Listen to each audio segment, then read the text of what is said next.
Vea, tenemos que hablar sobre un tema muy interesante porque como hay dinero en la calle y demás, hay vivazos que quieren tratar de sustraerlo.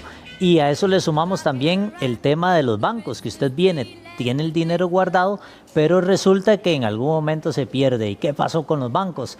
¿Qué fue lo que sucedió ahí? Para hablar de ese tema nos acompaña Kevin Valerio. Buenos días, ¿cómo está, don Kevin? Buenos días, un gusto, muchas gracias por tenerme por acá. Don Kevin, ¿qué debe hacer una persona precisamente en el momento que nota que hubo un retiro que esa persona no hizo? Claro, acá el factor más importante es el tiempo.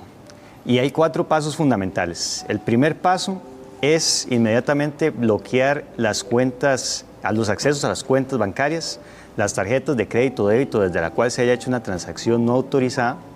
El segundo paso es dirigirse al banco, hacer una denuncia para tener ya un número de gestión y tener alguna forma de darle seguimiento al caso. A partir de ahí es documentar. Si ya tiene una transacción autorizada, imprimirla, tomar una fotografía, empezar a recopilar cualquier documento que venga relacionado con esa transacción. Y ya por último, será plantear una denuncia ante el OIJ, ya que en la mayoría de los casos es la persona desconocida la que comete el fraude. Kevin, ¿y qué derechos tiene el cliente mientras se realiza esa investigación por parte del banco? Claro, lo primordial, el cliente tiene derecho a que tenga un proceso de investigación completo, bastante objetivo y en un tiempo de solución bastante razonable. Después de ahí, por supuesto que también tiene derecho a que se le brinde información clara, eficaz sobre cómo va avanzando esa investigación.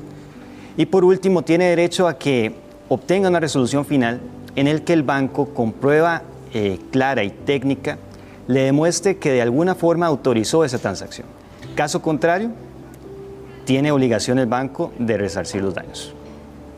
Le iba a preguntar en cuál es esa responsabilidad que tiene el banco, porque hay personas que precisamente vienen, le sustraen dinero, la persona jura y perjura que no ha hecho ningún enlace falso ni nada por el estilo, y aunque lo haya hecho, igual cuál es esa responsabilidad que tiene el banco, porque muchas veces dicen que hay que pagar un seguro.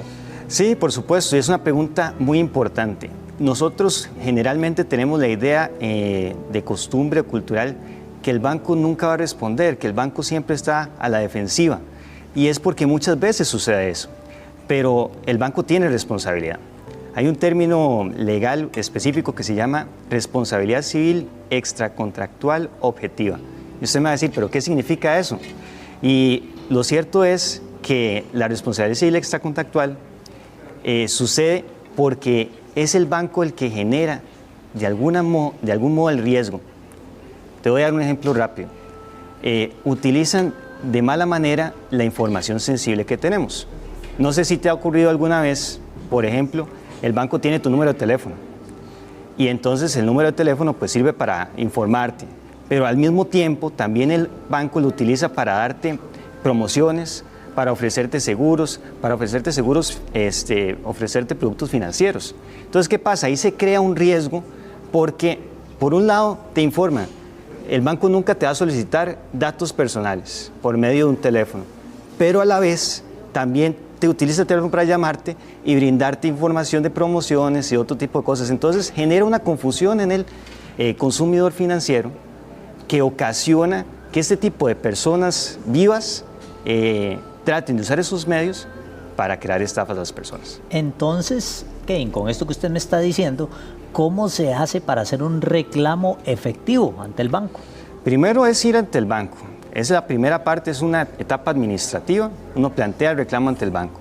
Si el banco no te brinda una respuesta clara, con prueba técnica que la respalde, que efectivamente vos autorizaste esa transacción, entonces tenés la opción de acudir a la Defensoría del Consumidor Financiero, a la SUGEF si es por aspectos regulatorios y por último por la vía judicial, en el cual lo vamos a poder demostrar si contamos con esa documentación que solicitamos al inicio, plantear un reclamo y obtener un resarcimiento. ¿Y qué información debe exigir el usuario precisamente? Esa es otra pregunta muy importante. Si tienen dónde apuntar es información importantísima. Son 3 cosas vitales. Ok, para que apunten, digámosla despacio. Lo primero, información de la dirección IP. Se le solicita al banco. ¿Qué nos brinda ese registro IP? Nos brinda la ubicación desde la cual se realizó la transacción, y a través de qué dispositivo es que esa transacción se lleva a cabo. Número 2, las bitácoras de autenticación. Las bitácoras de autenticación lo que significan es cuáles fueron los filtros de seguridad que llevó a cabo este perpetrador para poder llevar a cabo esa transacción. Lo realizó por medio de PIN, acceso por medio de token físico-digital, biometría. ¿Cómo fue que llegó hasta ese punto?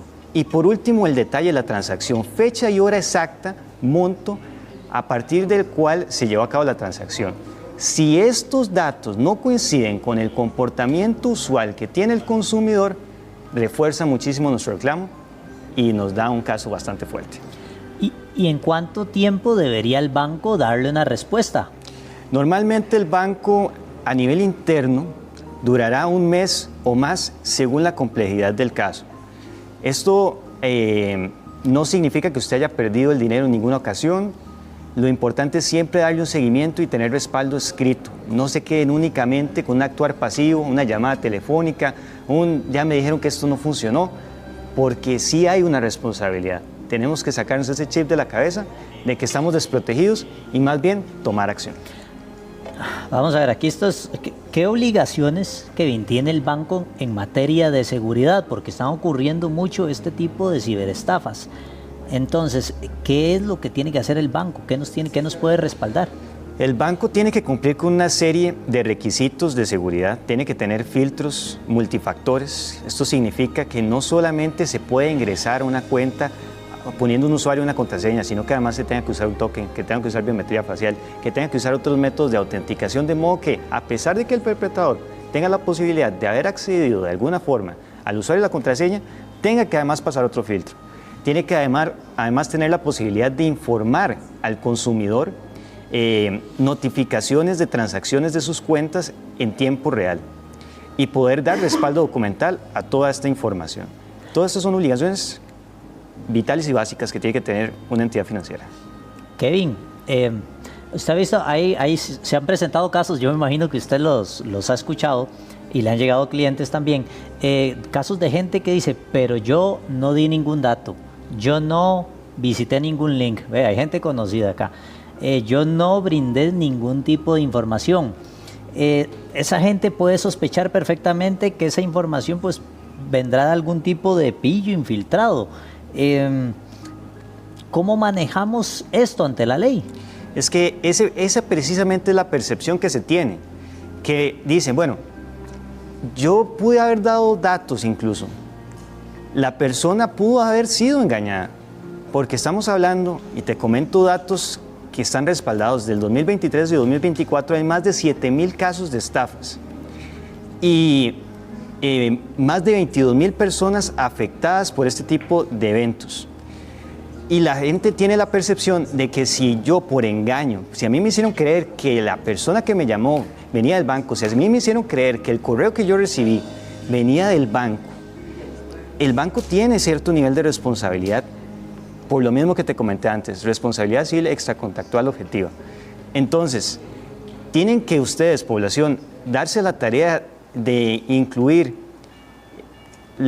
que tienen derecho a reclamar, aun y cuando ustedes hayan dado información por el mal uso de sus datos.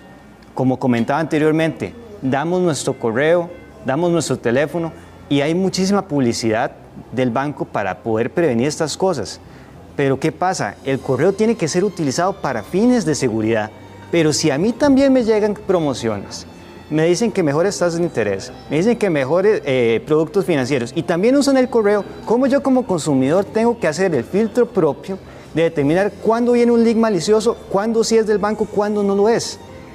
Existe una brecha creada por el mismo banco para aprovecharse también y ofrecer sus servicios, lo cual es válido, pero eso genera una responsabilidad que está respaldada en el Código Civil, que está respaldada en la Ley de Protección al Consumidor y que usted tiene la posibilidad de utilizarlo a su favor para poder obtener su dinero de regreso, que tanto cuesta hacer. Kevin, entonces, para retomar, inclusive aunque la gente haya dado datos por error, obviamente, haya le dado a un clic a un enlace, el banco puede tener responsabilidad. Esa es la responsabilidad extracontractual que usted me estaba hablando. Es correcto. Muchas veces el banco se protege diciendo, no, el contrato establece que ante estos eventos yo no tengo responsabilidad. No, usted no tiene derechos porque usted permitió que esto sucediera. No, porque usted no utilizó los productos financieros de forma correcta. No permita que esto frene su derecho a acudir a la instancia judicial, porque los contratos pueden establecer muchísimas cláusulas, pero estos contratos son adhesivos. Es decir, usted cuando los firma no tiene la posibilidad de cambiarlos. Usted no va ante un banco y me dice, yo la verdad que prefiero que mi tarjeta de crédito venga con estas y estas condiciones, o prefiero que venga con estas otras. Usted simplemente se somete a las condiciones de un banco, y a nivel de costumbre estamos con la creencia de que solamente tenemos obligaciones y no tenemos derechos. Pero aquí prevalece la jerarquía de las normas, y hay leyes en Costa Rica que nos permiten acudir ante la instancia judicial, y a pesar de que el contrato establezca que no lo tenemos, sí hay leyes que nos protegen, y las leyes están por encima de ese contrato. Kevin, aquí estaba tomando datos, cuénteme. Vea, cuando precisamente se da ese reclamo, ¿verdad? ¿Verdad? Vamos al banco y reclamamos, pero también vamos por la vía judicial. En ese caso, en la vía judicial, ¿a quién demandamos?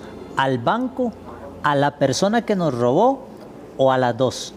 Aquí van a haber multiprocesos. ¿Por qué? Porque, como les dije, dentro de los primeros 4 pasos que hay que hacer cuando hay una transacción no autorizada es plantear una denuncia en el OIJ. Ya aquí se abre un tema penal, pero a su vez, para poder reclamar el resarcimiento de daños que nos ocasionó esta persona, que tiene relación directa, por supuesto, pero que muchas veces desconocemos, hay que demandar civilmente al banco. Entonces, tenemos la línea, la vertiente penal, para ir directo contra la persona que ocasionó el daño, que ocasionó la sustracción de dinero, pero a su vez tenemos la vía civil para recuperar el dinero que el banco tenía la obligación de resguardar. ¿Acaso es racional que nosotros contratemos al banco para que tenga nuestro dinero, que adicional lo utilice para brindar préstamos, es decir, obtenga beneficios, y cuando nos lo quitan, somos nosotros los responsables? Por supuesto que no. La ley nos protege y nos ampara para que ese tipo de cosas no sucedan y podamos recuperar el dinero. Y le sacan intereses, ¿verdad? Por supuesto. Kevin, ¿qué errores comunes cometen las personas al reportar un fraude y cómo pueden evitarlo? El error más común es durar demasiado. Muchas veces tenemos la transacción, no tenemos activadas las notificaciones de los movimientos bancarios y nos enteramos una semana después, 2 semanas después, cuando ya tenemos que dar el pago. Esto perjudica nuestro caso. Entonces, otro error común es simplemente hacer llamada telefónica, no tener nada documentado. Yo hice el reclamo por llamada, me dijeron que no y lo dejé hasta ahí. Entonces, no cometan estos errores. Ustedes tienen el respaldo de la ley a su favor en este tipo de eventos. Utilícenlos, asesórense y verán que las cosas pueden resultar mejor y más favorables. Kevin, ¿y si se han ganado casos ya? ¿Hay jurisprudencia? Hay jurisprudencia muchísima. Incluso antes de que yo ejerciera derecho, hay jurisprudencia al respecto. Así que no se dejen llevar por esa costumbre de que siempre estamos por debajo de las entidades, tenemos derechos, y si ustedes los logran ejercer, podemos llevar a cabo muchísimos éxitos. Kevin, muchas gracias por esos excelentes consejos que nos vino a dar hoy. Muy agradecidos. Gracias a ustedes.